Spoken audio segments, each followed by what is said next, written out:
Uhum. Oi, pessoal, eu sou a Nath Rocha e você está aqui no capítulo anterior. A gente está com esse novo projeto que é trazer conteúdo em áudio, falando sobre novela e todos os assuntos que envolvem teledramaturgia que a gente tanto adora. Então, sigam a gente nas redes sociais, o arroba no capítulo anterior no Instagram. No Instagram eu sou @nat.natv. E você, amiga? Arroba Maria Raquel FS _. Eu queria dizer também que a gente está aqui com o Tião, Sebastião Wellington, que é o Tião Noveleiro, também conhecido do Mofista. Ele aceitou vir aqui participar com a gente no capítulo anterior Convida, né? Que a gente traz convidados para conversar com a gente sobre o universo noveleiro e tudo mais. Tião, se apresenta aí pra gente, fala com a gente. E agradecer ele a topar vir aqui conversar com a gente. Eu que agradeço o convite. Eu conheço a Nath, a Maria, pelas redes sociais. Eu estou muito feliz, né? Acho que a última vez que eu participei de, um, de uma entrevista foi com o Felipe, né? Para o site dele, que eu fiquei muito honrado. Que quando a gente nasceu, muita coisa já tinha acontecido, né? Então, a gente querer saber o que tinha no passado, né? E o que eu faço é justamente isso, né? Trazer curiosidades, né? Mais do que já foi explorado, né? Tem tantas outras fontes de pesquisa, né? Que traz o básico e eu tento sempre que posso trazer aquilo que parece que ficou faltando, né? Aquilo que pode acrescentar e por isso que, graças a Deus, estou tendo as chances de participar de entrevista com vocês, entrevista com o Felipe, de ajudar outros canais que tratam sobre o tema de teledramaturgia. Então, estou muito feliz pelo convite e agradeço mais uma vez, tá? É interessante porque o Mofista, você tem um site, você começou essa ideia de pesquisa e tal, que Uhum. é bem completo, né? Eu tô lendo o livro da Ivani Ribeiro, Certo. a biografia dela, eu acho que tem algumas coisas que são muito ali mais do mesmo, que já tem um Uhum. conhecimento prévio. E você, no seu, assim, nas suas pesquisas, você sempre traz essas coisas diferentes de curiosidade. É alguma coisa que você tá vendo a Sim. novela e você acha, oh, nossa, que diferente, quero trazer essa curiosidade, ou como que é? Na verdade, essa coisa da curiosidade sempre mexeu comigo, né? Porque, tipo assim, eu cresci. A, o que despertou, de fato, foi o fato de eu colecionar trilhas sonoras de novelas da quais eu nunca tinha assistido, né? Então, tipo, eu logo imaginei assim, bem, tem uma história por trás, né, desse LP. Esse disco não foi lançado assim, né, a história da novela, né? E antigamente não havia tanto material como se tem hoje, né? Antigamente, o máximo que você tinha eram as revistas semanais, né? Contigo, Sétimo Céu, A Amiga, alguns editoriais ali da Veja, né? Em páginas específicas, mas não existia livros, né? Não existia essa infinidade de material hoje distribuído pela internet, né? E meu primeiro contato, assim, de fato, foi com o portal do Nilson Xavier, né? O pesquisador Nilson Xavier, e ele fazia um catálogo, né? De todas as produções, de todas as emissoras, né? Mas principalmente da Globo, que assim, mais me despertava interesse. E, por fim, assim, ali a gente diz que seria a fonte primária de pesquisa, né? Porque quando o site dele saiu, a Globo ainda não tinha lançado aqueles livros, né, que todo mundo deve ter, o Dicionário da TV Globo, os livros de autores, com entrevistas de autores de novela, o livro próprio da própria Ivani também ainda não existia, da Janete Claire, enfim. Então ele era a fonte primária. E depois, com esse material farto, é que aos poucos eles foram lançando, né, esses tipos de periódicos para que a gente pudesse saber cada vez mais sobre a teledramaturgia no geral. Mas só que eu acho que, como você bem falou, o livro, por exemplo, da Ivani Ribeiro, existem algumas fontes ali que, assim, uma boa parte delas chupinhadas desses sites, desses livros que já estavam lançados, mas que existem pouquíssimas novidades, né? A gente lê e tem aquela sensação, mas eu já li isso, eu estava procurando algo, uma novidade, né? É igual o livro do Gilberto Braga pelo Chechel, escrito pelo Chechel e o Sticer, né? 30% do material do livro ali, a gente já sabe que isso é a história dos bastidores, das novelas, etc. E o que enriqueceu o livro, de fato, foram os depoimentos das pessoas, dos profissionais que trabalharam com o Gilberto Braga, que conviveram com ele. Então, isso que deu uma certa ar de novidade ao livro, né? Então, acho que o trabalho de pesquisa é uma coisa que ainda é uma coisa muito meticulosa, sabe? É uma coisa que ainda está para se alcançar a perfeição, né? E eu acho que eu, de alguma forma, como ofista, eu tento trazer um diferencial, né? Eu sempre falo que eu quero fazer o que é diferente, né? Porque igual todo mundo faz, e a gente quer sempre trazer o diferente para poder despertar a curiosidade, a atenção. Então, buscar o diferente é o meu propósito, pelo menos dentro dessa área de pesquisa de teledramaturgia no geral.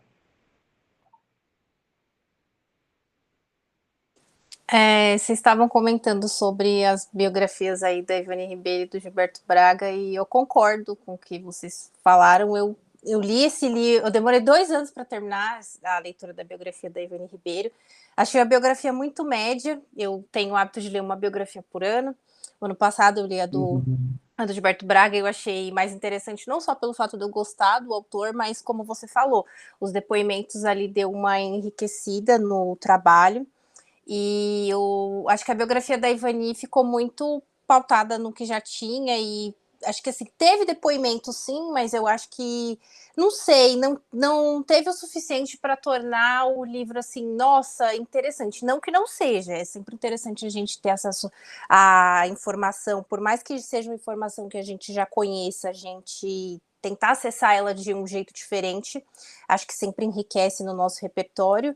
E o seu site, um conteúdo que tinha lá e eu pirava, era quando você fazia aquele conteúdo super aprofundado de no ano que estava passando aquela novela, tipo, ai, a moeda que estava em circulação, o carro, eu ficava, eu pirava, aquilo ali, ai, como eu amava, aquilo ali era... Nossa senhora, tá vendo? Eu não vou ter uma palavra para definir. Esse tipo de conteúdo, nunca vi ninguém fazendo de uma forma tão primorosa como você fazia, e você faz, porque eu acho que a forma como você traz informação é muito legal. A gente sempre acaba sabendo de algo que a gente já sabia, que a gente não sabia, ou você já sabia de uma forma diferente, principalmente eu, porque eu ainda não vi tantas novelas quanto outras pessoas já assistiram. Então, é muito bacana o trabalho de pesquisa que você faz. Você sabe que eu sou fã, né? Tô falando aqui até suspeita, que eu admiro pra caramba. Porque, assim, quando eu estava como eu fiz o site, né, só para quem pergunta o que aconteceu com o site, é que aconteceu que eu passei por um período no qual eu fiquei sem dinheiro, né, trabalhava no TV História e, de repente, eu fui dispensado do site, né, então eu assim, aí minha irmã ainda estava desempregada, estava só sobrevivendo do salário da minha mãe, e eu acabei perdendo a hospedagem, né? Eu não sei se eu perdi os textos, né? Enfim, eu estou pensando futuramente em fazer um Mofista 2, né? A missão, né? Tentar resgatar o que eu perdi, né? Apesar que o blog Mofista, que originou o site, ainda está no ar, né? Não com todos os conteúdos, mas ele está lá, né? Só que pode não parecer, mas dava muito trabalho. Porque era na época, quando eu ainda estava trabalhando como trocador de ônibus, eu ainda, assim, ainda conseguia fazer as pesquisas, né? Ainda tinha um tempo bom, né? Depois que eu passei a trabalhar para TV História, eu perdi bastante tempo, né? Porque eu mexia com isso todo dia, né? Então, às vezes, eu não ficava mais com aquela vontade de querer escrever, de querer pesquisar, e pouquíssimos textos saíram nesse período, né? E o Instagram, para mim, se tornou uma ferramenta que eu acho que está sendo mais poderosa no sentido de poder postar coisas mais imediatas. Eu adoro escrever, adoro dissertar, né? Porque eu gosto de criar laços, né? Os fios que interligam as histórias, né? O fato que ocorreu do passado, que chega até a novela, né? E,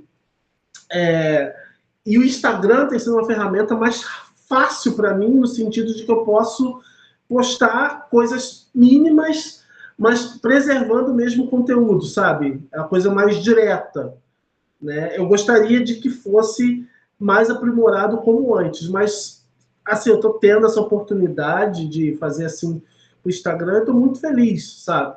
Eu tinha um projeto de TikTok e tudo mais, quando meu amigo ainda estava aqui, mas depois que ele faleceu, essa ideia meio que morreu também, porque também é uma coisa que, tipo assim, você tem que estar exclusivamente vivendo disso, né? E é muito difícil, sabe? Não tem dinheiro, né? Dá muito trabalho. Então, por enquanto, eu fico só com o Instagram, com alguma coisinha que eu posto lá no Twitter, e tá ótimo por enquanto. Eu acho a sua pesquisa muito minuciosa, assim, nessa coisa do contexto. Eu acho muito, muito, muito bom, muito legal quando leio o Mofista, porque, como a Nath falou, tinha toda essa coisa do contexto da novela. E é interessante porque a novela realmente ela não vive numa bolha, né? Ela tem todo um contexto que ela existe ali. E você sempre trouxe isso da pesquisa, do contexto, como as novelas tinham antes ali que a gente falava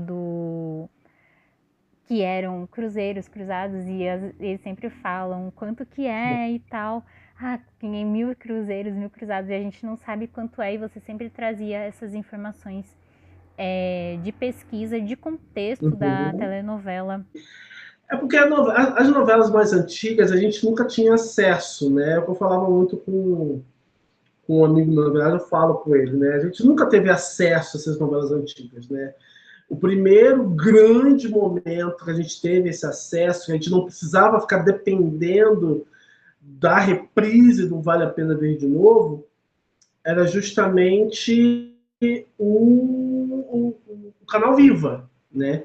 Eu lembro até hoje quando o Canal Viva anunciou a enquete que você ia querer assistir, qual novela que você queria assistir. E tinha lá entre as escolhidas Tropicalente, A Indomada e Água Viva, né? E eu fiz tudo para que pudesse que Água Viva fosse escolhida, que era a novela mais antiga que seria reprisada no canal, né? Mesmo sendo um canal fechado, mas era seria o primeiro contato que eu ia ter com uma novela da década de 80, apesar que a Globo já estava lançando, né? Não sei se vocês tiveram acesso, aqueles boxes de novela. Eu tinha 2, né? Eu tinha ainda tem, né? O Dancing Days e a sucessora, que também foram os poucos contatos que eu tive com novelas antigas, né? Além do YouTube, né? A gente não pode excluir também o YouTube. graças aos colecionadores de VHS, a gente teve muita coisa para assistir, mas eram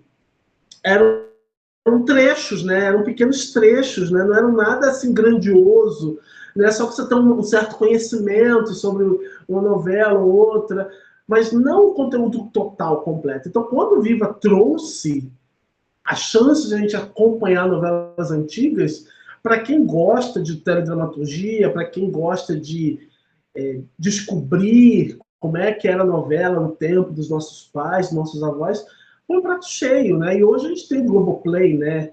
Então, e o Globoplay agora está com essa coisa maravilhosa de resgatar novelas em fragmentos, né? Coisas que até então muita gente jurava que as novelas estavam inteiras, né? Infelizmente, elas não estão, né? Estão com capítulos faltantes, né? Agora, recentemente, foi lançado nas redes sociais um TCC do Gabriel Sartori explicando o que aconteceu com as novelas, o que a Globo tem no seu acervo, o que não tem.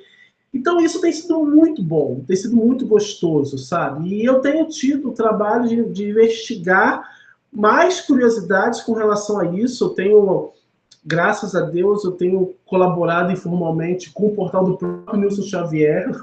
O mundo dá muitas voltas, né? Eu tenho colaborado com ele informalmente, buscando curiosidades para ele acrescentar no site dele, né? E eu tenho também colaborado com pesquisas no site da Heloísa Tolipan, através do meu amigo, o jornalista, pesquisador, Vitor Antunes. Então, tem sido muito gostoso, sabe? Tem sido muito prazeroso isso. E é tão bom, sabe? É tão bom te descobrir por que uma novela não foi sucesso, por que uma novela foi fracasso, né? O que aconteceu nos bastidores das novelas, né? Coisas que a gente não tinha acesso, né? Coisas que, se a gente dependesse só do pouco material que tem, a gente nunca ia ficar sabendo. Mas aí tem algumas pessoas, né, que estão ali debruçadas, revirando sites, revirando acervos, revirando livros, entrevistando artistas com quem trabalhou, para a gente poder ter um acompanhamento, um apanhado maior, para que as pessoas fiquem sabendo, né, um pouco mais sobre a história daquela novela que a gente tanto gosta, ou porque aquela novela foi um fracasso. Então, isso que é muito bacana, isso que é muito prazeroso, a gente poder compartilhar isso com as pessoas que gostam, né? As pessoas que realmente gostam, que realmente se interessem por esse gênero de dramaturgia. E você é um cara que está sempre postando, assim, sobre filmes que você assiste, esses filmes mais antigos no Instagram, sempre colocando esses filmes que também dão um contexto, né, do que estava acontecendo ali na época da telenovela. Eu gosto muito quando você posta esses filmes dos anos 70, 80 nas redes sociais. Eu confesso para vocês que eu sou uma pessoa que eu tô meio, assim, sempre tô meio longe da modinha, né? Sabe? Eu tô meio distante. Não é assim, porque muita gente deve imaginar assim, nossa, o tio só vive só do passado. Não. Eu gosto de assistir coisas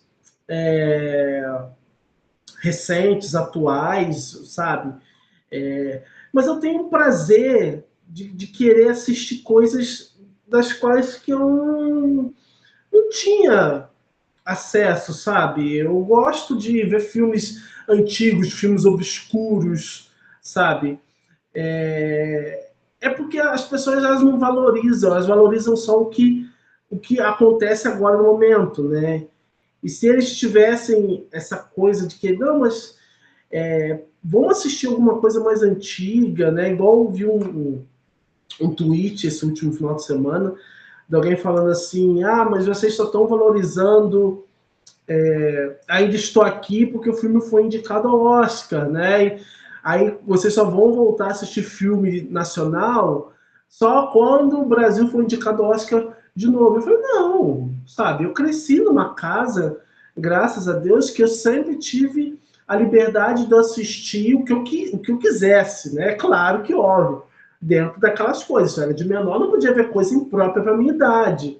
Mas depois, quando eu fui crescendo, eu via muito. Eu sou de uma época que a televisão passava muito filme nacional, essas que a gente fala, essas porno chanchada dos anos 70, 80, essas comédias eróticas, passavam na televisão nesse horário que hoje em dia passa o Big Brother, 9h30 da noite, 10h30 da noite, passava esses tipos de filme, sabe? Eu sou daquela época, eu sou da geração, acho que vocês também são daquela geração da banheira do Gugu, daquela exploração sexual, dos programas de auditório, né? E hoje a gente vive numa sociedade muito arcaica, que os valores familiares, sabe? Eu não, sabe?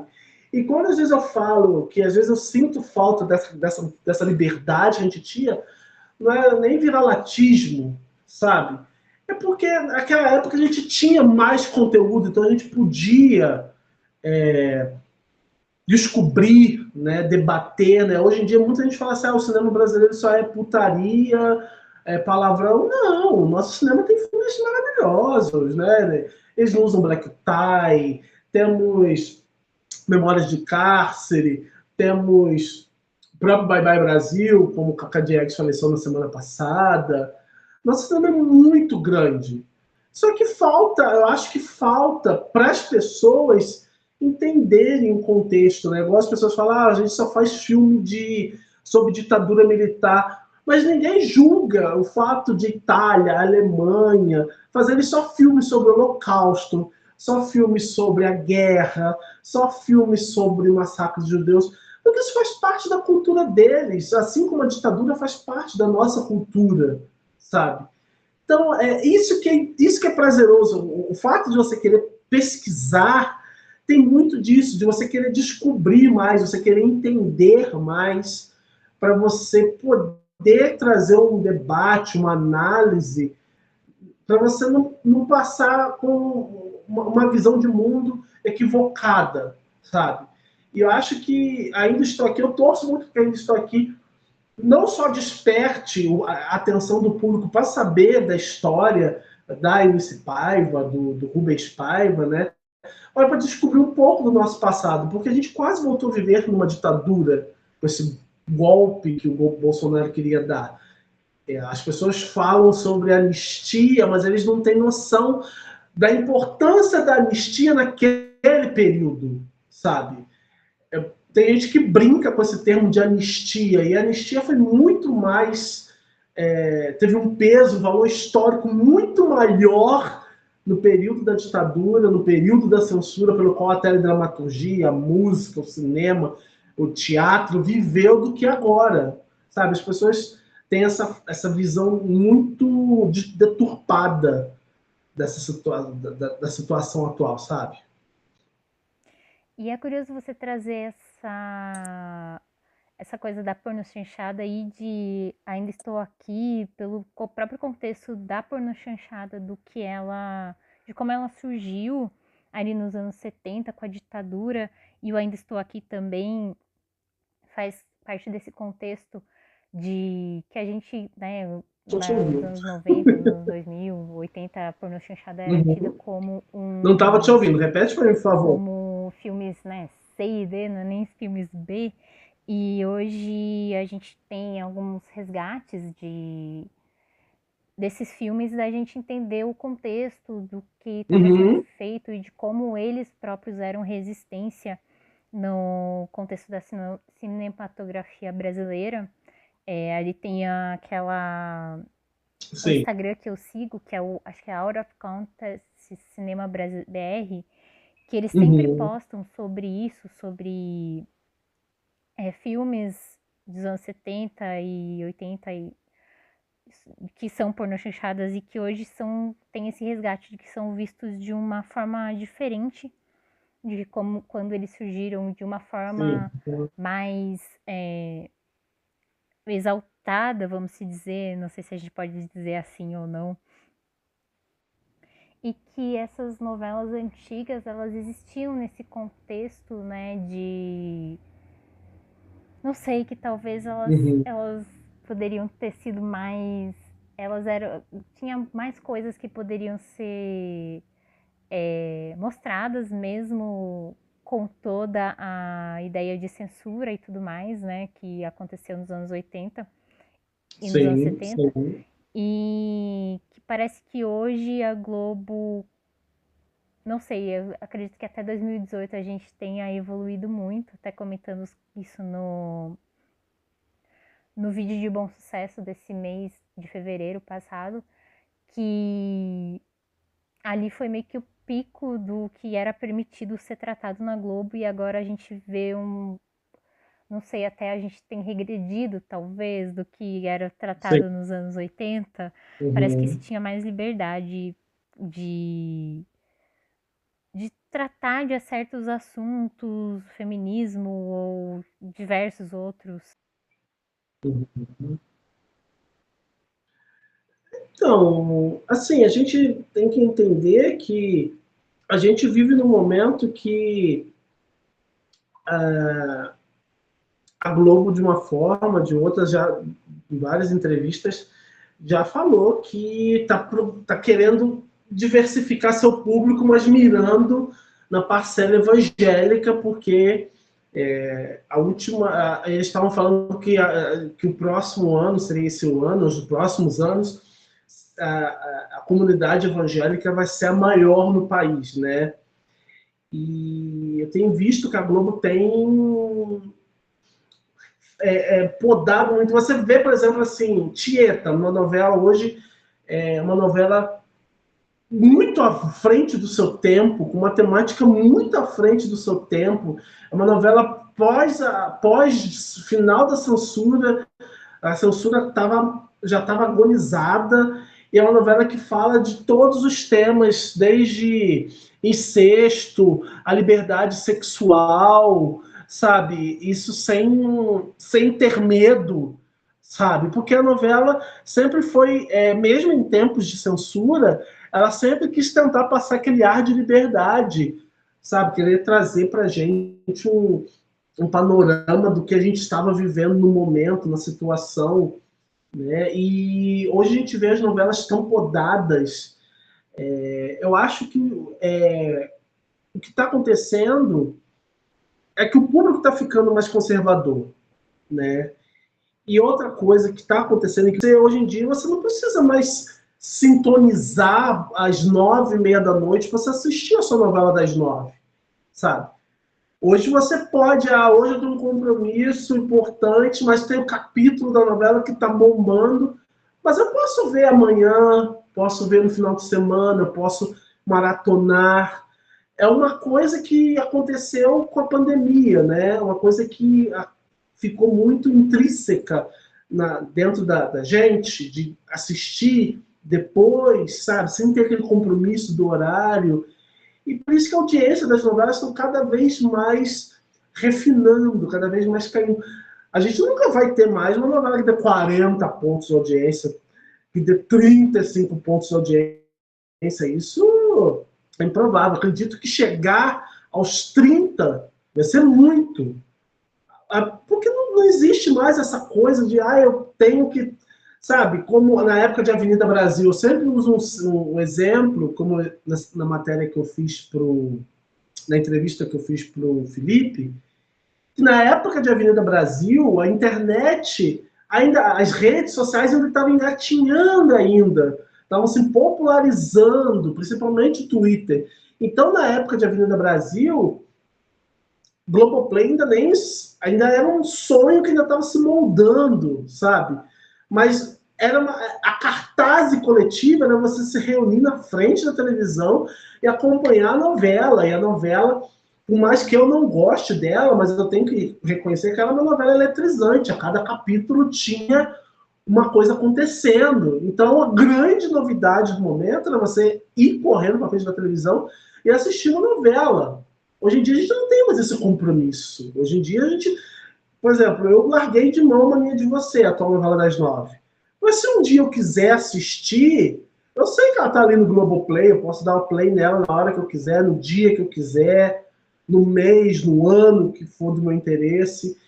E isso tem feito com que as pessoas cada vez mais tenham buscado novas alternativas de conteúdo. Então, eu digo que o futuro da televisão é ela concorrer com o streaming e com ela mesma, né?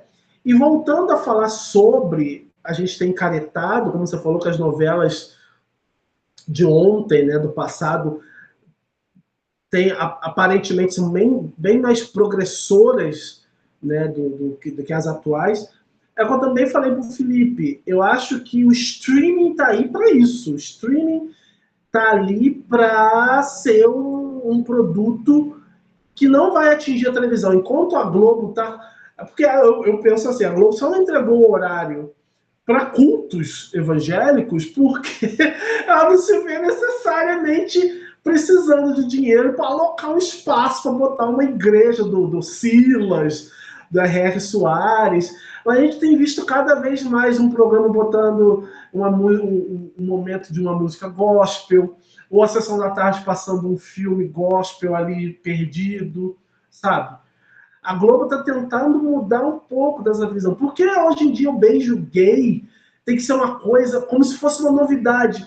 Gente, beijo gay deve ser uma coisa já tão natural, sabe? Tem que passar pelo Amaury, que todo mundo nas redes sociais fala que é a bispa, para falar com ele, para ver se pode liberar um beijo. Gente, enquanto na novela das 9 os casais transam, casais héteros transam, sabe? A gente vive, hoje vai ter um beijo gay. Gente, assim, não é, assim, parece que é uma novidade, gente, é uma coisa que, tipo, já tá ficando ultrapassado, sabe? Cada vez mais filmes gays estão sendo lançados, filmes trans, filmes com personagens bissexuais. O streaming agora, com Beleza Fatal, tem todo mundo comentado. Como eu falei, acho que Beleza Fatal só não furou a bolha total, porque é um produto de nicho, de um streaming, e poucas pessoas ainda não têm a chance de poder ter o streaming da Max, né? Eu ainda não assisti, ainda pretendo assistir uma hora, mas é uma novela que tem ganhado a simpatia do público porque está tendo cenas ousadas, cenas de sexo, de violência, discussões que você não vê mais nas novelas da Globo. E o futuro dessas novelas com temáticas mais polêmicas vai ficar cada vez mais voltadas para o streaming do que para a TV aberta. A TV aberta está buscando um processo de estar ali dentro dos valores que o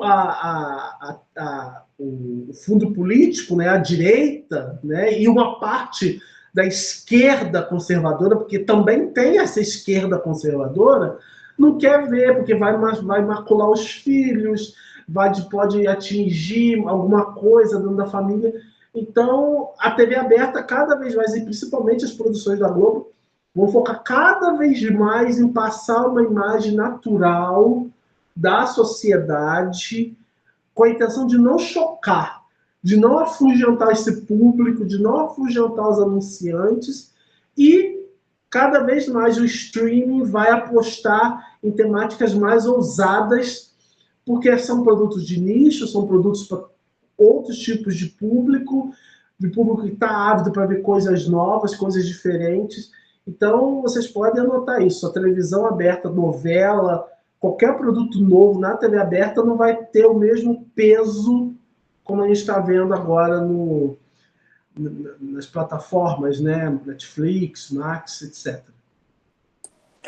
É muito interessante isso tudo que você falou. Eu comentei no vídeo que a gente gravou sobre Bom Sucesso justamente essa questão de começar a conversar com o público evangélico, porque eu sinto que antes de Vai na Fé tinha até um movimento, mas assim, não se percebia tanto. E com Vai na Fé, eles meio que assumiram, não, agora a gente vai começar a flertar, falar um pouco com esse público, e eles foram na ideia de mostrar uma protagonista que era evangélica, tinha lá a sua fé, de uma forma totalmente diferente como a Record mostra nas suas novelas, que quem assiste a Record, eu bem de vez em quando, na época, por exemplo, quando tá passando a Fazenda, minha mãe às vezes assiste, aí ai, falta tantos minutos para começar, coloca lá e aí você fica olhando ali, às vezes você vê um rosto ou outro que já trabalhou na Globo, então é totalmente diferente a abordagem que é feita lá na Record. Então eu acho que com Vai na Fé eles começaram um pouco a mostrar que, tudo bem, é um público evangélico, mas não é aquela coisa, tão rigorosa quanto mostra lá na Record, porque a Record basicamente faz novelas bíblicas, né? Ela pega lá o livro, determinado livro lá da Bíblia, e faz a novela. E isso de produção mais nichada nos streamings, realmente é nítido. Por exemplo, a gente assistiu o Pedaço de Mim na Netflix e agora eu tô acompanhando Beleza Fatal e a forma como tudo é construído ali, eu não sei se a gente vai chegar um dia a ver do jeito que é feito no streaming na Globo. Até com novela inédita, remake, o que for, porque a forma como é pensado, também talvez por ser um produto fechado também no streaming na Globo, as novelas são obra aberta, tem essa questão, eu acho que pesa, mas como tudo é construído, a maior liberdade de explorar determinadas temáticas também, então eu acho que essa falta de coisas que as pessoas gostariam de ver, mas como você bem mencionou, cada vez menos a gente vai ver, né? Eu acho que isso pesa. E você citou a Avenida Brasil, que também não é a minha novela favorita do autor, e realmente foi um acontecimento. E a gente está com a atual novela das 9 do João Emanuel Carneiro. E é interessante porque também tem isso de... A gente falta também por parte da Globo, e não sei se porque eles têm medo de arriscar, ou sei lá qual é as decisões lá dentro, talvez ter outros nomes no horário das 9, porque o horário das 9 fica muito ao João Emanuel Carneiro, a Glória Pérez, teremos futuramente aí o Agnaldo Silva voltando, vamos ver o que ele vai apresentar, e aí toda vez que tem uma novela do João Emanuel Carneiro, é aquela coisa de tipo, ele vai voltar, aquele Jack da Favorita, da Avenida Brasil vai voltar, e no fundo não volta. Eu acho que depois de Avenida Brasil, desde de lá até aqui, ele... Não sei, acho que ele até tenta, mas não consegue. Ou eu acho que tudo aquilo que ele fez em A Favorita e Avenida Brasil também foi antes de alcançar esse status quo aí máximo de grande autor ter feito o que ele fez lá, né? Então, eu acho que... enfim, contextualizando um pouco aí, continuando um pouco da sua fala, acho que é um pouco disso tudo. O que eu entendo é o seguinte, a gente cria muita expectativa, né, qual vai ser a próxima novela de um determinado autor, sabe? Eu acho que, assim, eu não sei se vocês chegaram a assistir ou ouvir a entrevista do Silvio de Abreu sobre que as novelas atuais da Globo perderam um pouco, né, do padrão, porque a Globo não está mais investindo tanto dinheiro como investia antes, sabe? E eu concordo com ele, sabe? Acho que tudo ficou muito... Agora, tudo dentro ali do antigo Projac, né? O MG4, né? Que é o estúdios, né, de maior produção da América Latina, né? Tanto que eles não fazem mais... você não vê uma coisa que... Se vocês acompanham a novela, vocês veem que a novela tinha muito rua, sabe? O centro da cidade, a gente via as ruas, né? Eram locações, né? A gente via as avenidas. E hoje em dia fica tudo restrito ao estúdio, né? Tudo muito artificial, sabe? E você tem que ter uma boa história para que essa boa história se encaixe dentro daquele microcosmo criado pela Globo, sabe? Quando a gente assiste, por exemplo, Tieta, você vê que tem a cidade cenográfica ali de Santana do Agreste, mas também tinha muitas cenas ali em praias, em lugares paradisíacos, porque a Globo investia nisso, sabe? E hoje eu vejo que a Globo reduziu muito os custos de produção. Então fica muito falso, né? E novela, por mais que seja fantasia, você tem que aglutinar pessoas. Você tem que fazer com que as pessoas se interessem por aquilo que você está assistindo. O caso do João Manuel Carneiro, para mim, é muito simbólico, porque ele não é um autor, ele não é um mau autor, ele é um autor bastante criativo. Ele escreveu grandes novelas de sucesso, né, da Cor do Pecado, Cobras e Lagartos, que está terminando a sua exibição no Viva, a própria Avenida Brasil. Mas eu acho que existe uma cobrança pessoal de você não fracassar, de você tentar sempre fazendo o melhor, sabe? Uma coisa que eu sempre falo, vocês têm todo o direito de discordar, eu sempre falo com um amigo meu, a novela tal é um fracasso. Tá, a gente pode dizer que Mania de Você, pelos índices atuais, é um fracasso, né? Se a gente for comparar com o Renascer, a última novela do horário, picava 25, 26, 27 pontos, que é o que a gente pode dizer que é a faixa ali atual de índice, né, de meta para se bater no horário. A novela, ela é muito ruim.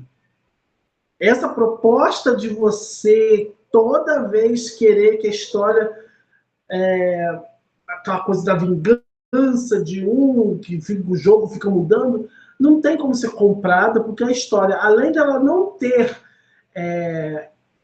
não ter muito atrativo, ela fica num jogo de maquineísmo que falha toda hora. Então o público largou de mão. A morte do Molina, que deveria ser um acontecimento, acabou se tornando uma bobajada sem fim, né? E novela, acho que eu até comentei com a Nath uma vez, novela, se você no primeiro mês não fisga o público, você pode ter certeza, os próximos meses são terríveis.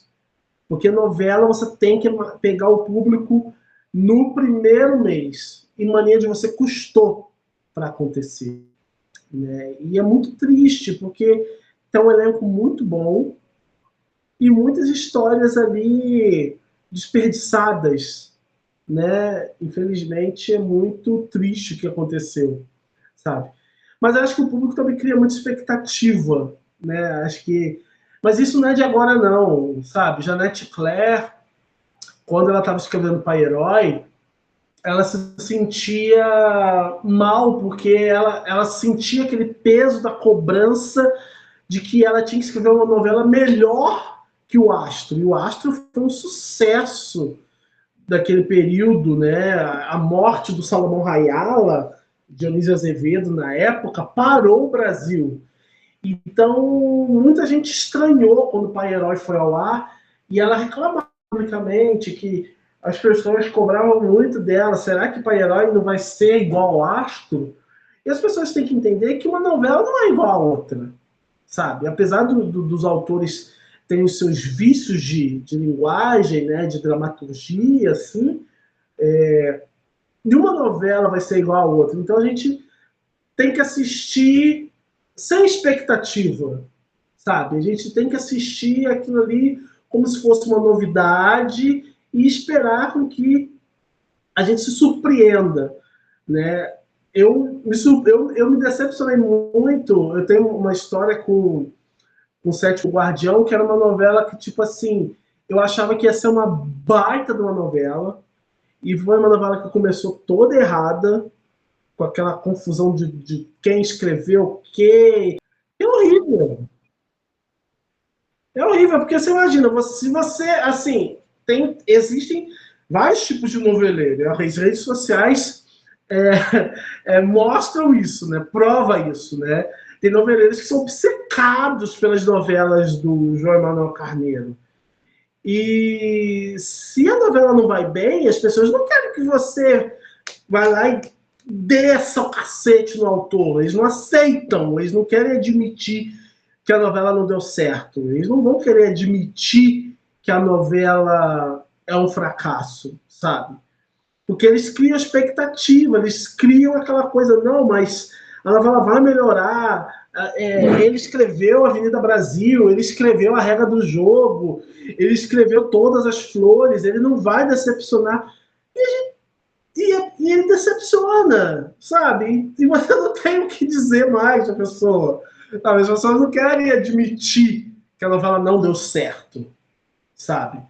Então, é isso, entende? E por isso que eu falei, eu não tenho mais essa coisa, porque eu já me frustrei, sabe? O Sétimo Guardião, a trama dela, a história dela tinha tudo para, sabe? Ela foi uma novela vendida de um jeito e apresentada do outro. Aí quando a novela acabou, eu falei, eu não assisto mais novela com esse tipo de expectativa. Eu assisto, se eu gostar bem, se eu não gostar, eu deixo de mão. A Mania de Você, eu comecei assim, fui assistindo. Quando eu vi que a novela já estava se repetindo, falei, quer saber? Chega, não vou assistir mais porque não vale a pena.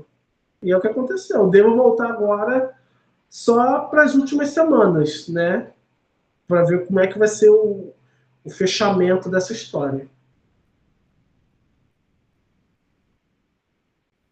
Eu sempre falo que a gente tem algumas novelas que a gente tem que rever para entender por que elas nunca foram reprisadas. Porque tem novela que realmente não. A gente entende porque não foram. É porque é uma relação, sabe, Maria, sabe, Nath? É aquele negócio assim. Para quem está assistindo uma novela a primeira vez, né? Por exemplo, eu vou dar um exemplo prático, para não ficar enrolando muito. Atualmente, acho que foi a Nath que comentou comigo que acho que somos 5 ou 6 pessoas que assistem Plumas e Paetês, né? Depois do boom que foi Corpo a Corpo, acho que só 4 ou 5 pessoas assistem Plumas e Paetês. Plumas e Paetês não você vê, ela é uma novela de grande audiência, um grande sucesso, né, que foi iniciada pelo Cassiano. O Cassiano infartou, foi substituído pelo Silvio de Abreu, né?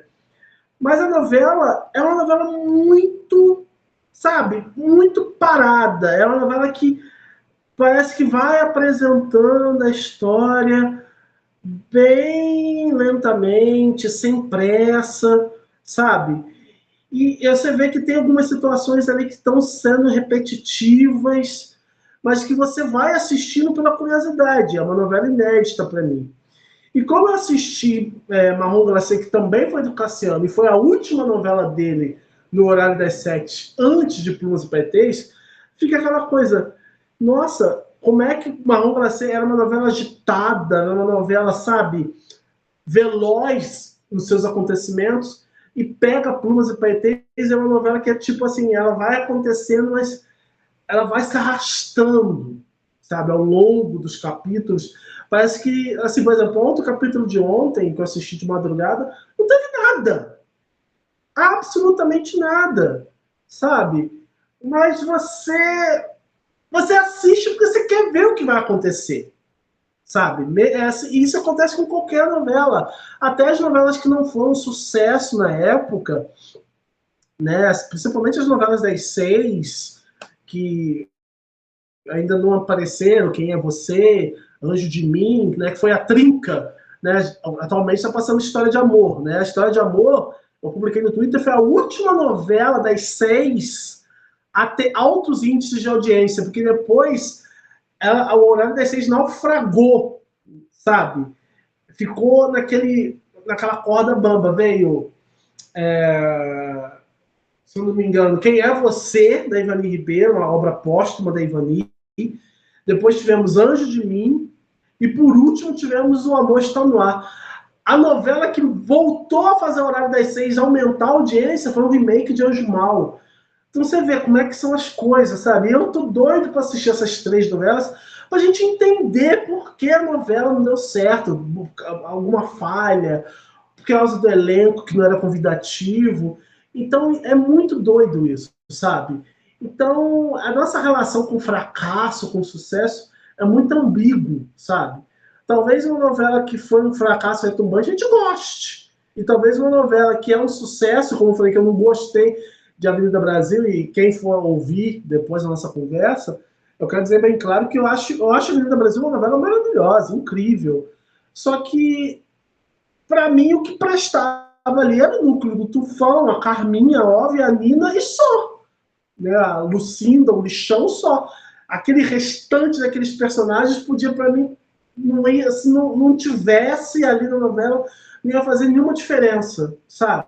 E é o que eu acho também com Mania de Você. Mania de Você, se tivesse só o núcleo dos personagens principais ali, o restante não ia fazer nenhuma diferença, porque eles não fazem diferença na história. Então, ali só para encher linguiça para que a trama principal avance e, infelizmente, não está chegando a lugar nenhum. Nesse ponto, assim, de novelas antigas que a gente assiste, né? É interessante porque eu e a Nath sempre fala sobre isso, que é a gente quer assistir o que... e dar a nossa opinião. A gente assistir e dar a nossa opinião sobre o que a gente acha da novela. Então, sempre assistir as novelas para ter a nossa percepção. Eu acho que esse lance do... Agora o Globoplay vai começar a passar por uma fase onde vai vir bastante essas novelas que o público considera flop, não considera, assim, bem-sucedidas. E eu sempre falo que a gente precisa assistir essas novelas para entender, na época, por que elas não performaram bem. Se por conta que, assim, a crítica não gostou, aí todo mundo foi na opinião da crítica. Se realmente a história que o autor queria contar ali não estava sendo muito interessante. Eu acho que a galera vai muito...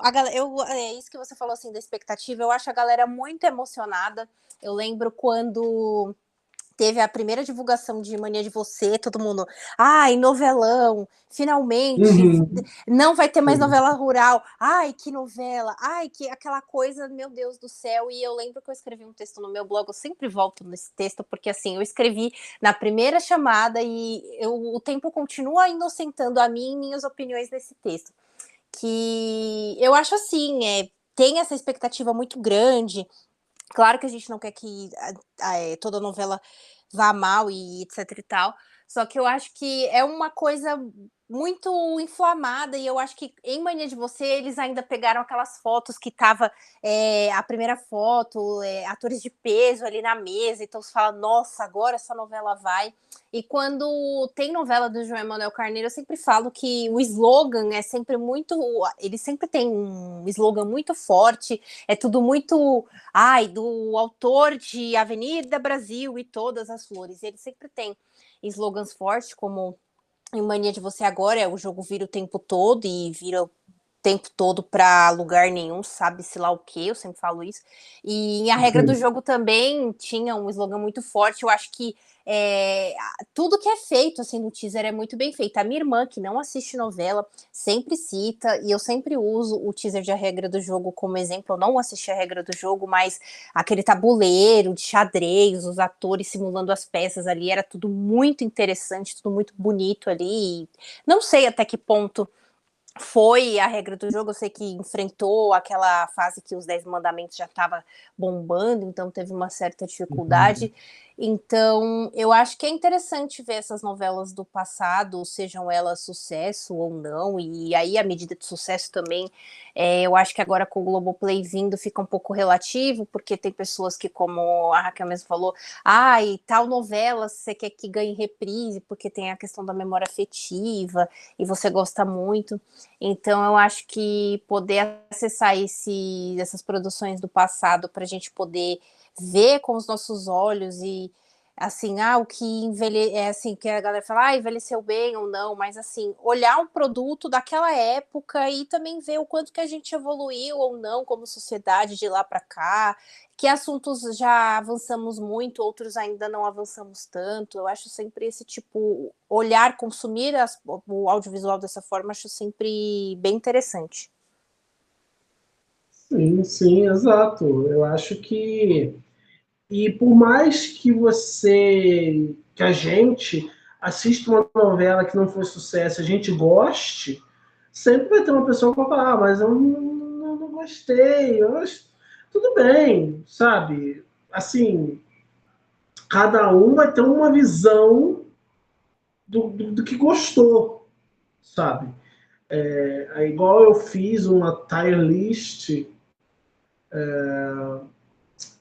das novelas fragmentadas, eu amei 2 novelas com 2 capítulos.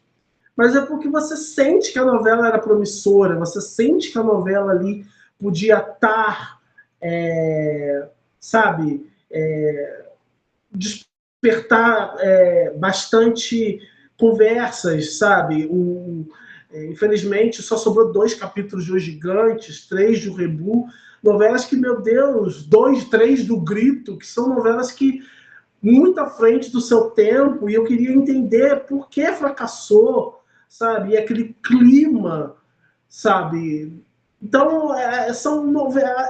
O bom de novela é isso, você assistir sem despito de qualquer tipo de opinião, você sentar e assistir e, sabe, se deixar conectar com o produto, sabe?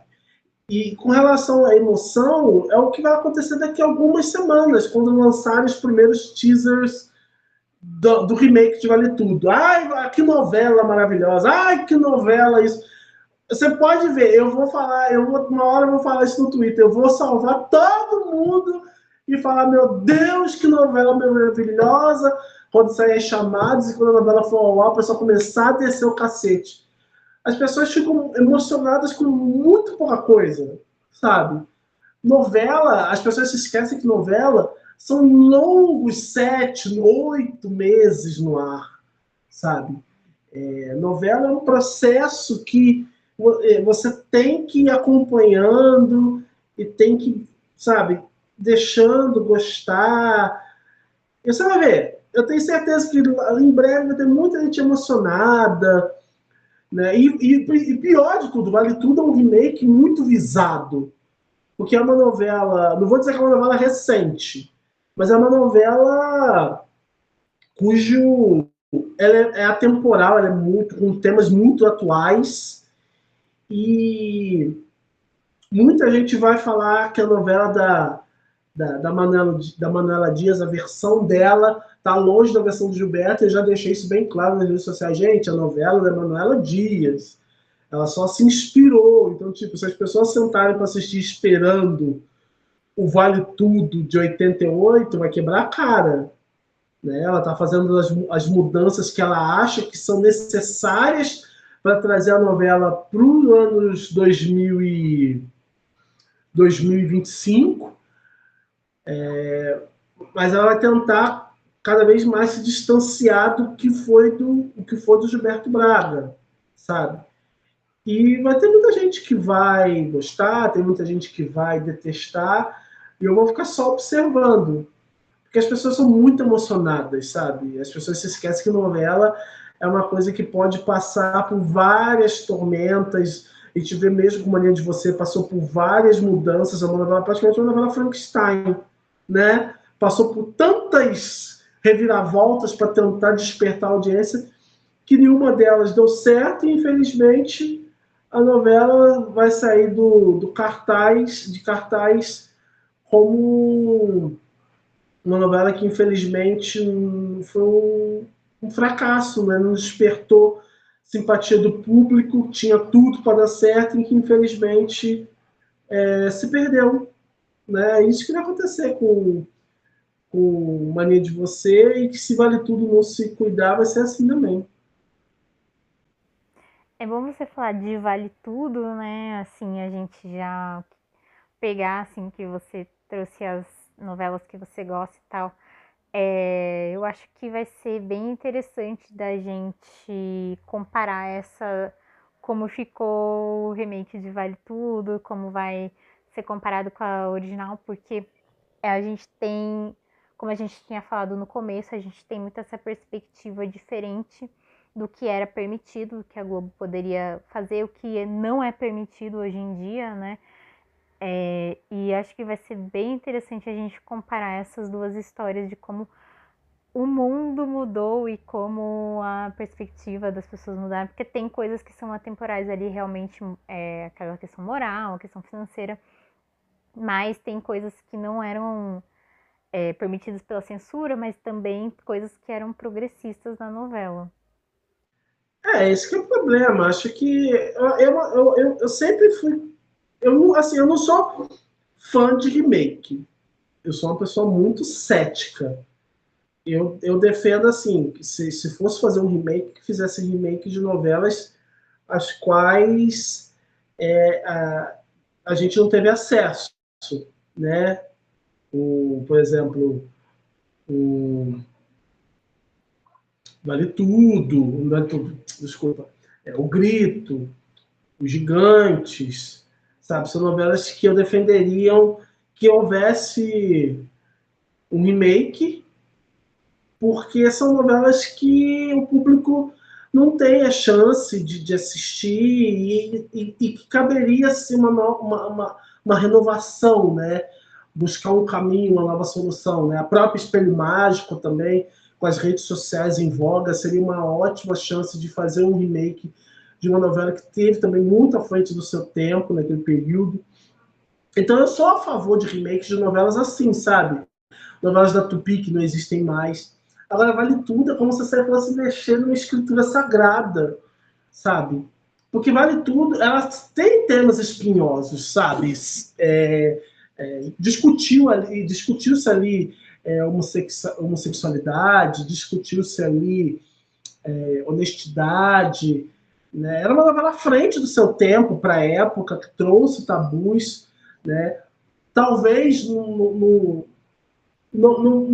fosse a intenção do trio de autores avançar, por exemplo, assim, uma das tramas que vai ser atualizada nesse remake, por exemplo, no caso do Tiago, filho do Marco Aurélio, que a gente sabe que tem tendências homossexuais, né? E que agora, nesse remake, isso vai ficar um pouco mais apurado. Isso vai ficar um pouco mais explícito, né? Na versão original era implícito, mas agora no remake vai ser bem explícito, né? Da tendência homossexual do filho do Marco Aurélio, né? Então, mas eu acho que a novela ela é emblemática porque ela dialoga com o público de uma tal forma que ela continua atual. Quando ela teve sua última exibição no Viva, a novela continuava perfeita.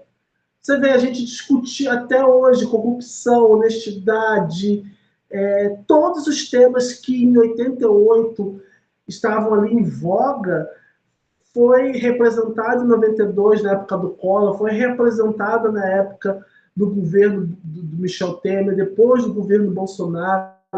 Então é uma novela temporal, porque o tema é universal, sabe?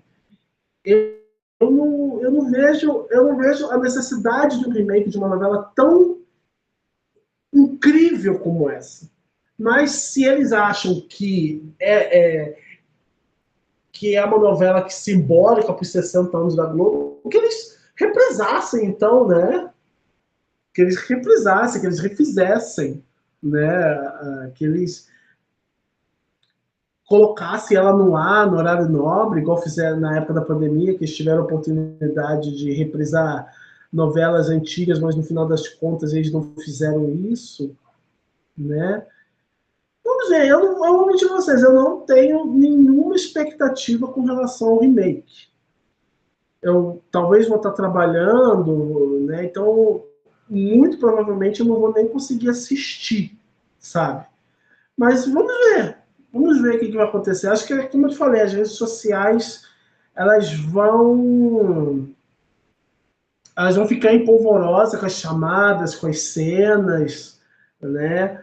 Mas é o que eu já falei também na entrevista que o Felipe fez comigo, que eu acho que a grande missão de Vale Tudo no primeiro momento é recuperar a audiência perdida do horário, que está cambaleando com o Mania de Você, e depois saber se ela vai fazer um sucesso.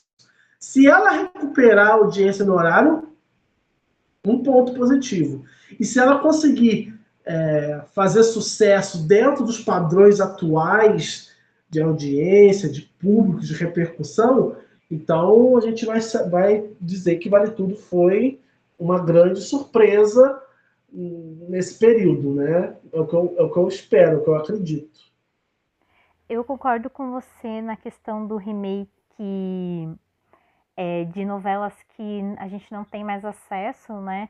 Mas eu também, não sei, é interessante pensar isso, porque também a Globo fez novelas que eu acho primorosas, o Rebu, o Meu Pedacinho de Chão, ali naquela era dos remakes, que também o público não comprou muito, né? O próprio público não se ajudou nessa questão. Uhum. Eu acho que o Meu Pedacinho de Chão eu gostei muito desse remake. Mas era uma novela muito fantasiosa. Eu acho que ela ia se encaixar muito mais se fosse uma minissérie tipo Hoje é Dia de Maria, sabe? Se fosse algo tipo daquele esquema. Eu acho que a Globo fez Meu Pedacinho de Chão. Eu nem sei se na ocasião o SBT já estava apostando em novelas infantis, sabe? Mas eu achei uma novela linda. Uma pena que o público não embarcou, sabe? É aquele negócio. Novela é uma coisa muito enigmática. A gente nunca sabe o que o público quer. A gente nunca sabe o que o público quer assistir, sabe? Quando as pessoas falam que Beleza Fatal é a melhor novela atual do momento, melhor do que as novelas, melhor do que as atuais, né? É uma coisa que, tipo assim, as pessoas se esquecem que Beleza Fatal é uma novela de nicho, é para um público específico. Não é para todos os públicos, sabe? Uma senhorinha lá no Cafundó do Judas não vai sentar para assistir Beleza Fatal. Aquela senhorinha vai querer assistir uma novela que seja de acordo com ela, tipo uma cabocla, um chocolate com pimenta, o cravo e a rosa, você entende? É isso que um determinado público quer. Já o público mais jovem quer uma novela com estilo de série, aquela coisa tiro, porrada e bomba. Então vai ter uma Todas as Flores, vai ter uma Avenida Brasil, sabe? O público quer uma coisa mais sensual, então vai ter uma Verdades Secretas, vai ter uma Beleza Fatal. Mas no fundo o autor ele tem aquela coisa que você tem que escrever para aquele público, mas você não pode também, eu vou querer ser progressor, eu vou querer ser inovador. E não tem como ser, sabe? Eu falei para o Felipe, todo mundo vê, depois eu vou até ver, vocês acessarem o site do Felipe, que eu dei uma entrevista para ele, que eu falei que a Globo tinha o horário das 10 na década de 70, que é o horário experimental, onde os autores experimentavam as novidades. E isso hoje você se encontra no streaming, sabe? Hoje vocês vê tramas experimentais, doramas, essas novelas turcas, no streaming, sabe? E na TV aberta vai prevalecer sempre aquela máxima, né? As novelas das 6, aquela coisinha rural, água com açúcar, bonitinha, sem grandes rombos, sem grandes coisas assim, né? A faixa das 7 da noite vai ser aquela comédiazinha romântica, boba, sabe? Ou uma novelinha com um pouquinho de acidez. E a novela das 9, ela vai sempre tentar ousar um pouco, mas ela não pode se escancarar, sabe? Logo de cara. Porque o público hoje em dia já é um público que já tem uma certa aversão, já tem uma aversão à Globo, né? Que é a maior produtora de novelas. Então, principalmente a turma da direita é contra a Globo, né? Então, a Globo vai ter que sempre fazer uma novela moldada justamente para isso. Mas, ao mesmo tempo que a Globo fazer uma novela que vai estar moldando para agradar, vai desagradar as outras pessoas. Vão falar que João Manuel Carneiro não escreve personagens gays, João Manuel Carneiro é um homossexual, mas não escreve personagens gays de suas novelas, sempre promove a cura gay. A novela tal não teve beijo gay, a novela tal não teve protagonista negro. Sabe, a gente está em constante evolução, eu sei disso, e eu sei que a TV aberta está passando por transformações, mas a gente tem que entender que as coisas não vão acontecer assim, sabe? Elas têm que ir indo devagar, porque é uma incógnita, sabe, meninas? É uma incógnita. A TV aberta atual vai ser uma incógnita e isso vai prevalecer com o passar do tempo, até a gente ver o que vai acontecer com o avanço do streaming, da queda da TV a cabo. Então, são muitas perguntas, muitas delas a gente não vai ter respostas agora, mas o que eu posso dizer é que o futuro da novela brasileira vai passar por essa transformação, uma incógnita. O que o público quer? Novela mais curta? Novela mais longa? Mais ousadia? Menos ousadia? Tem que falar do negro? Tem que falar do gay? Tem que falar do crente? Tem que falar da direita? Tem que falar da esquerda? É uma coisa que a gente não sabe e a gente vai ter que ficar atento a essas transformações, porque isso que vai moldar a dramaturgia como um todo, sabe? É muito difícil saber o que o público quer assistir nas novelas atuais, né? Que Meu Pedacinho de Chão é uma novela linda, mas quase ninguém prestou atenção, né? Então o público às vezes acha que quer ver uma novidade, no final das contas não é isso que eles queriam ver, né? O público quer novidade, mas ao mesmo tempo não quer a novidade. Né? Uma parcela vai aderir à novidade, outra parcela vai ser contra a novidade. É mais ou menos assim. Sim, bom, a gente falou de tudo que tá aí, do Mofista também. Eu acho que a gente podia falar um pouquinho das novelas que você mandou. A gente falou de Vale Tudo já, mas Água Viva eu gostaria de saber, assim, que eu acho Água Viva uma novela bem parecida com Vale Tudo. Assim, eu acho uma continuaçãozinha ali. Tem alguns temas que são meio que abordados parecido. O que você acha? Água Viva eu acho uma delícia. Eu diria, particularmente, eu acho que Água Viva é uma novela que já explora essa eu não diria que seria precursora de Vale Tudo, mas é uma novela que já explora justamente esse tema da mulher na sociedade.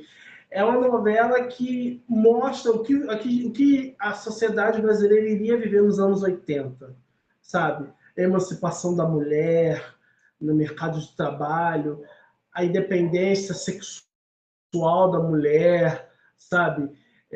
Gilberto Braga acho que foi muito certeiro, né, em criar uma narrativa que ele explorava.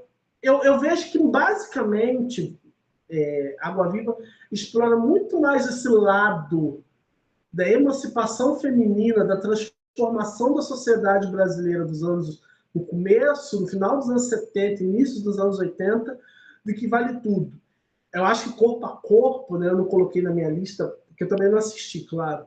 Eu acho que Corpo a Corpo dialoga mais com Vale Tudo nessa situação sobre caráter, sobre querer se dar bem, acima das pessoas, sabe?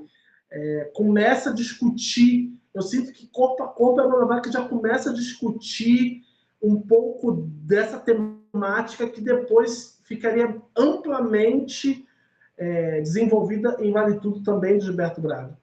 Mas eu acho que Água Viva era uma novela que é um retrato daquele começo dos anos 80, sabe? É um retrato da transformação da nossa sociedade, da juventude. É uma novela que mostrou pessoas fumando baseado, né? As pessoas tendo espírito livre, da mulher querer se casar por conveniência, né? Para melhorar seu padrão de vida dos filhos, né? A Lígia, né? Ela se casa por conveniência, porque ela quer ser bem vista na sociedade e quando ela não consegue isso, ela vai à luta. Então, é uma mulher que sai disposta a melhorar a vida dela, dos filhos dela, mostrando a emancipação feminina naquele período. Água Viva tem uma ligação muito forte, uma novela. Eu acho Água Viva, como a maioria das obras de Gilberto Braga, novela de mulheres, sabe? Novela da força, da feminilidade. Eu acho fantástico Água Viva. Eu acho uma novela incrível, né? É uma novela que, apesar de tudo isso, ela não trazia em seu enredo, de uma certa forma, o grande ponto em questão que Vale Tudo fala, sabe? Acho que as novelas do começo dos anos 80 estavam aos poucos abrindo essas brechas para discutir os assuntos, essa pauta da sociedade brasileira nas novelas, porque também as novelas ainda eram muito visadas pela censura. Então, eu acho que Vale Tudo aconteceu porque estava no momento certo, já era o fim da ditadura, a gente já estava começando a ter eleições para presidente, eleições democráticas depois de tantos anos sob ditadura. Então, acho que é por esse respiro que Vale Tudo tem uma importância maior no seu tempo. Água Viva eu enxergo como um produto importante por trazer essas pautas sobre a mulher na sociedade, sobre a discussão da evolução da sociedade, da virada da década, mas principalmente da emancipação feminina, mas eu vejo que ela não pega ainda esse lado mais politizado do Gilberto, que ficaria mais evidente com corpo a corpo e depois com Vale Tudo, sabe? Eu enxergo dessa forma.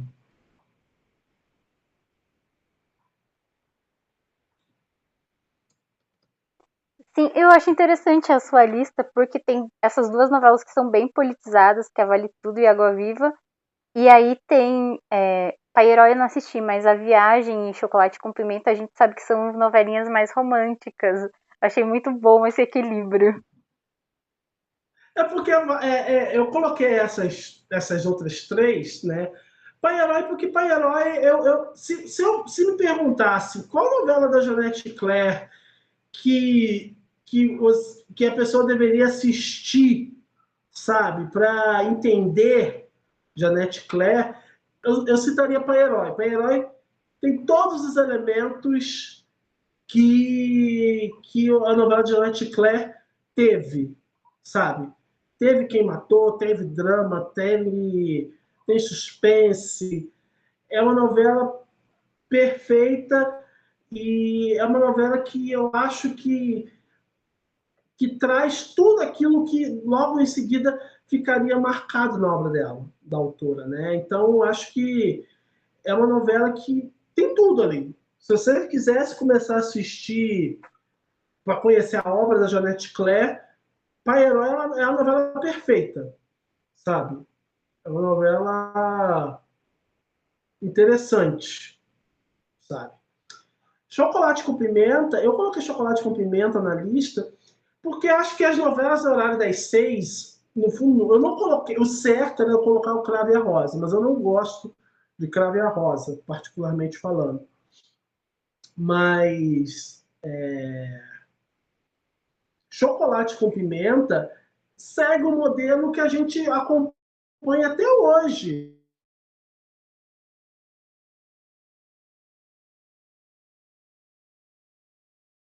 Cortou um pouquinho, você parou no. É o modelo que a gente acompanha até hoje. Vixe, ainda tá. Ainda não. Ai, Que. voltou agora. Voltou? Voltou. Eu estava falando que as novelas do Valsir são novelas que têm uma marca autoral tão forte, as novelas das 6 dele, que Chocolate com Pimenta é, de uma certa forma, traz tudo aquilo que moldou as novelas das 6 de sucesso do período e que poucos autores conseguiram, de uma certa forma, mudar, né? Pegar para si o estilo. Né? A Alessandra Poggi é uma exceção. Né? Ela já criou uma marca dela que é Desde Além da Ilusão e Agora com a Garota do Momento. E todos os autores que tentaram fazer novelas próximas ao do Valsir, né? E é uma novela que tem tudo, é comédia, drama, sabe? É uma novela muito gostosa, e ele repetiu isso em Alma Gêmea, em Eta Mundo Bom. O próprio Kleber Rosa aprimorou isso nas novelas das 7 que ele escreveu, né? E eu acho que Chocolate com Pimenta é a novela mais perfeitinha dele, sabe? Que ele escreveu, o Crave a Rosa, depois pouquíssima gente menciona Padroeira, foi uma novela dele, e que no final das contas não foi um sucesso, mas foi uma tentativa dele fazer uma novela mais dramática e não deu certo. E depois que o Chocolate com Pimenta, ele colocou aquela fórmula que todo mundo se apaixona, sabe? Então, Chocolate com Pimenta é bem isso, né? E A Viagem, por fim, na minha lista, é porque ela também é uma novela temporal, sabe? Eu acho que é uma das poucas novelas que fala sobre a vida após a morte de uma maneira não palestra, não doutrinadora. É uma novela que fala sobre...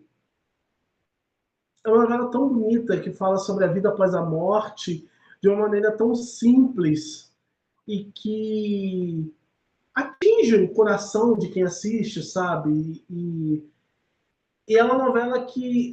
é uma das poucas novelas que eu ainda defendo o remake, porque o remake dela, apesar de ser primoroso, tem muitas coisas ali datadas. Então, é uma das pouquíssimas obras que eu acho que valeria uma releitura, mais para tentar mudar uma coisinha ali ou outra, mais do que para fazer uma mudança estrutural grandiosa. Porque é uma novela temporal, é uma novela que emociona as pessoas já praticamente há 30 anos, desde que ela foi exibida em 94. Então, é a novela espírita perfeita. Eu não acho Alma Gêmea tão perfeito quanto A Viagem. A Viagem é a novela sobre espiritismo perfeita, sabe? Assim, no meu ponto de vista, o que veio depois foram tentativas que ou apelaram para um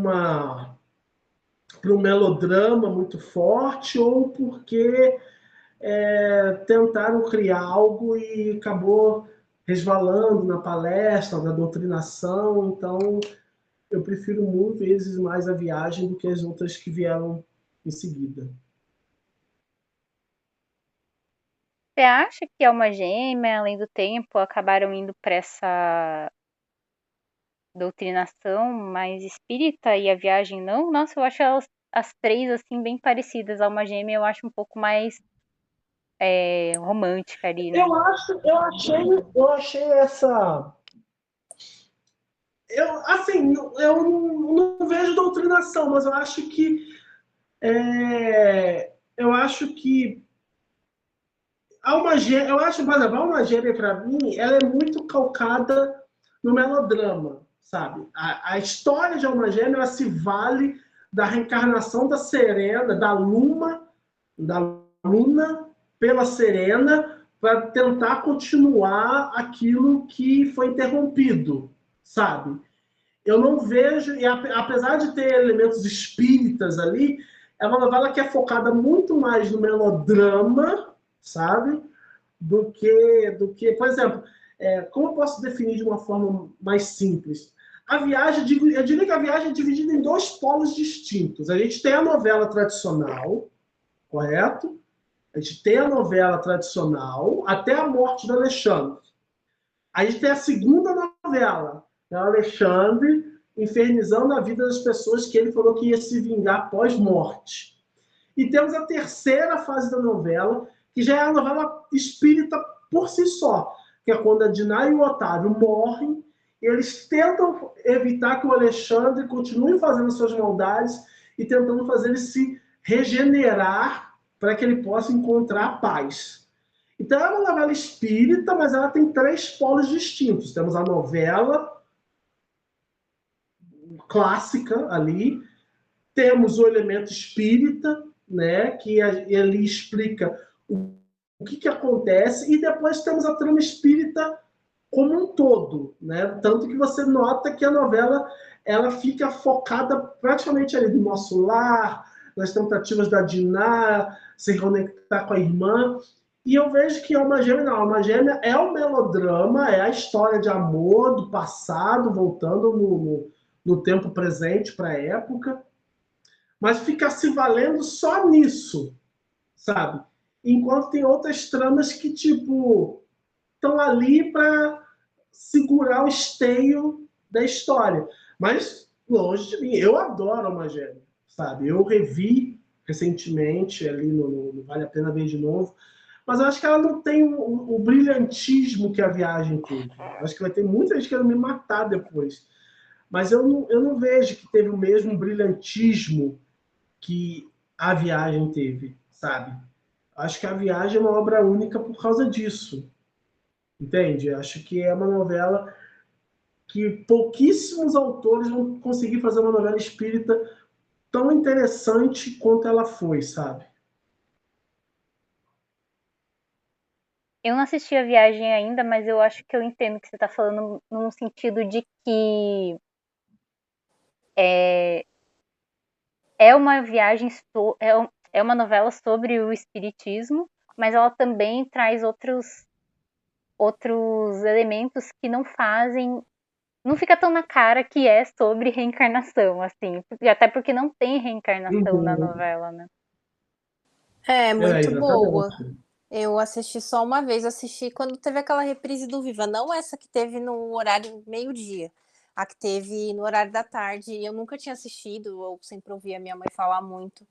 E eu achei a novela perfeita, muito boa, assim. E eu adorei conhecer outro personagem do Antônio Fagundes, da Cristiane Tornoni, que são dois atores assim que eu gosto. E é uma novela que é muito querida nas redes sociais. Eu concordo com o Tião, acho muito difícil alguém conseguir fazer uma novela com uma temática espírita como a Ivani Ribeiro fez, como o remake foi executado. Vi só uma vez, eu acho assim, uma novela muito boa.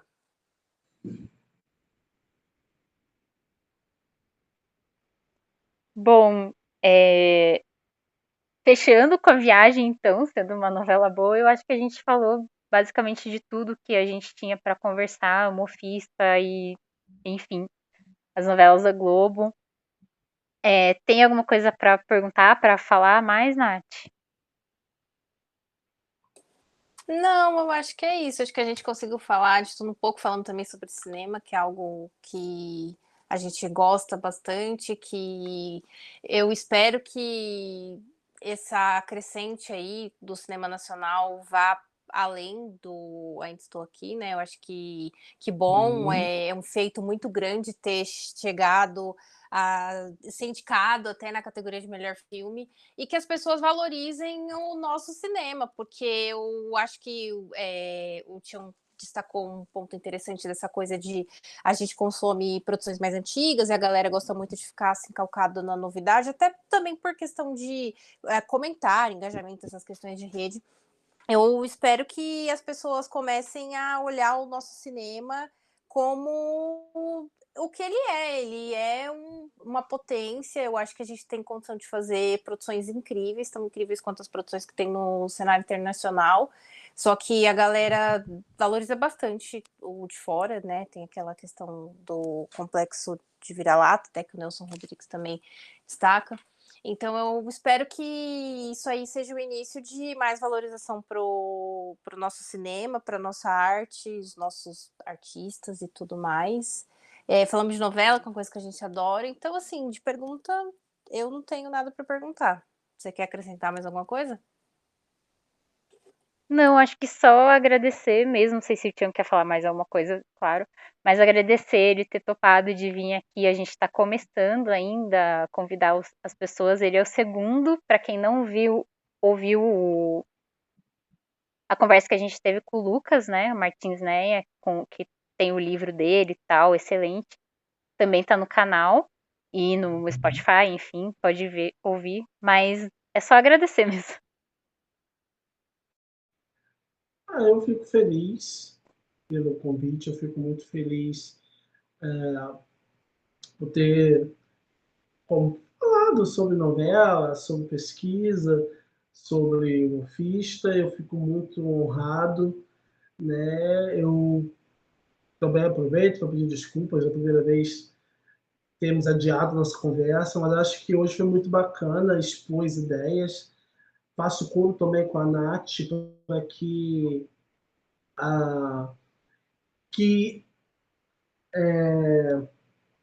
Ainda Estou Aqui não seja o único filme nacional, né, que não pare, né, que essa coisa de lutar para conseguir uma vaga no Oscar não pare com Ainda Estou Aqui, que o nosso cinema, apesar de, assim, no meu ponto de vista, eu acho que o Oscar, de estar muito orgulhoso, de estar muito feliz com a indicação, eu torcendo demais para a nossa vitória, eu torço muito para que Ainda Estou Aqui possa abrir mais oportunidades para o nosso cinema, alcançar cada vez mais prestígio lá fora, né? E nós fazemos filmes muito bons, né? É claro que Ainda Estou Aqui é um filme fora da curva, né? Porque não teve nenhum investimento público, né? Tudo privado, né?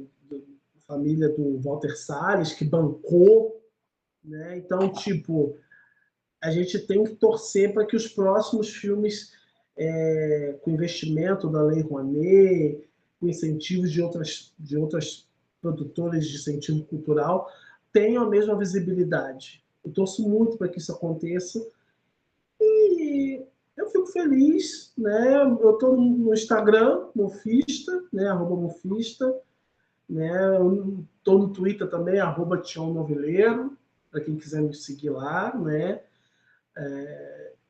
Isso, eu queria agradecer demais o convite mais uma vez. Obrigado pelo carinho, por tudo. E a gente se vê numa próxima outra oportunidade.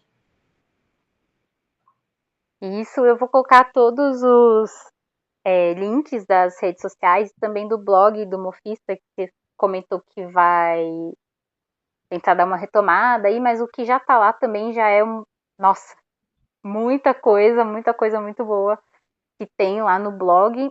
Eu vou deixar o link aqui nas descrições, né, tanto no nosso canal quanto no Spotify.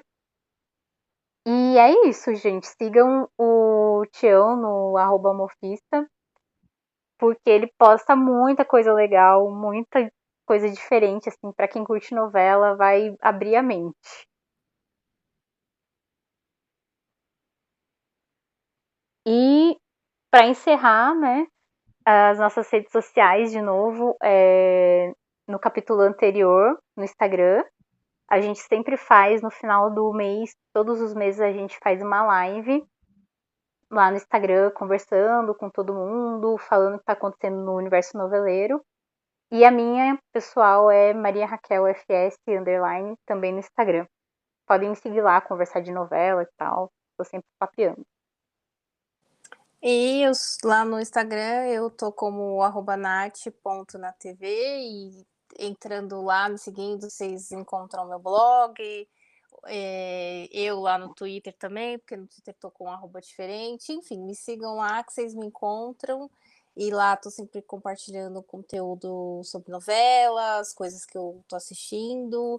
E também tô lá disponível para bater papo sobre esse assunto que a gente tanto adora. Então é isso, mais uma vez agradecer o Tião por ter vindo aqui e ter compartilhado com a gente tanto que você sabe de novela, o tanto que você sabe de filme.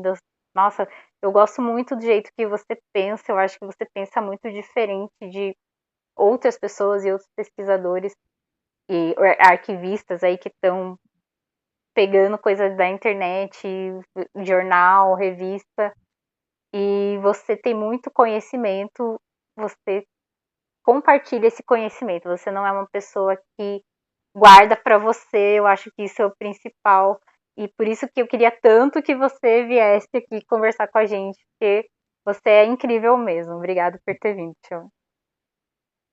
De nada, meninas. Eu que agradeço. Peço mais uma vez desculpa pela demora em aceitar o convite. Desejo sorte na jornada de vocês. E obrigado, gente. Até a próxima. É isso, gente. Até a próxima.